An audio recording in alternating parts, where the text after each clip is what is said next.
नमस्कार सर्वांना. आज आपण बनवणार खमंग असा ढोकळा. मग त्यासाठी साहित्य लागणार आहे ते आपण बघूया. 1 वाटी रवा, तो जाडसर किंवा बारीक कोणताही चालते. त्यानंतर 1 वाटी बेसन घेऊया, त्याला छान असं चाळणीने चाळून घेऊन घ्या. त्यानंतर 1 वाटी दही घ्या, त्याला छान असं मिक्स करा. त्यानंतर चवीनुसार 1 चमच मीठ टाका, 1 चमच तेल टाका आणि पाणी टाका. त्याला छान असं ढवळून घ्या, त्याच्या गुठल्या राहणार नाही आणि त्याला 10 मिनिटासाठी एका साईडनी ठेवून द्या. तोपर्यंत गॅसवर कुकर ठेवा, त्याच्यामध्ये 2 ग्लास पाणी टाका. ते पाणी गरम होईपर्यंत आपण एक असं भांडं घेतलं आहे, सपाट पृष्ठभाग असलेलं. तुम्ही कुकरचं भांडंसुद्धा घेऊ शकता. त्याच्यामध्ये तेल टाका आणि त्या तेलाला छान असं आतून फिरून घ्या. आणि आपण जे आता ठेवलं होतं 10 मिनिटासाठी मिश्रण, त्याच्यामध्ये 1 चम्मच इनो किंवा खाण्याचा सोडा टाका आणि त्याला फुलेपर्यंत छान असं फेटा. आता बघू शकता छान असं मिश्रण फुललेलं आहे. मग आपण जे तेल लावलेलं भांडं आहे त्याच्यामध्ये हे मिश्रण आता ओतून घेऊया. आता हे मिश्रण तुम्ही सांडशीच्या सहाय्याने कुकरमध्ये ठेवा, नाहीतर लासू शकतो.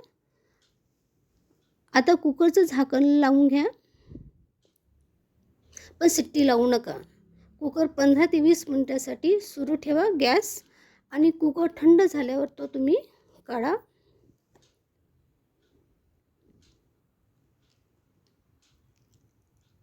चाकूच्या साहाय्याने तुम्ही छान असं फिरवून घ्या.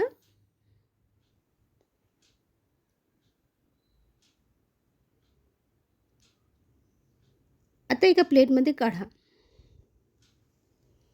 आता तुम्ही बघू शकता खूप स्पंजी असा ढोकळा आपला तयार आहे. तुम्ही चाकूच्या साहाय्याने तुम्हाला ज्या आकारात वाटेल त्या आकारात तुम्ही कापून घ्या.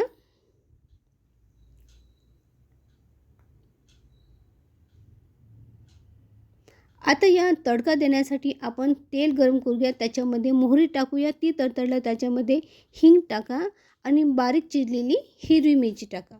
जर तुमच्याकडे कढीपत्ता असेल तर तो नक्की आवर्जून टाका, त्याने टेस्ट चांगली येते. आता हा तडका आपण ढोकळ्यावर पूर्णपणे टाकून देऊया आणि त्याच्यानंतर असं भरभरून अशी बारीक चिरलेली कोथिंबीर टाकूया. आता बघू शकता आपला ढोकळा मस्त असा रेडी आहे. छान अशी जाळी आली आहे या ढोकळ्याला आणि खूप असा स्पंजी झाला आहे. तुम्ही हा ढोकळा नक्की करून बघा. अगदी सोप्या पद्धतीचा आहे, इन्स्टंट आहे. आणि हा तुम्हाला व्हिडिओ आवडल्यास लाईक करा, शेअर करा आणि माझ्या चॅनलला सबस्क्राईब करा. धन्यवाद.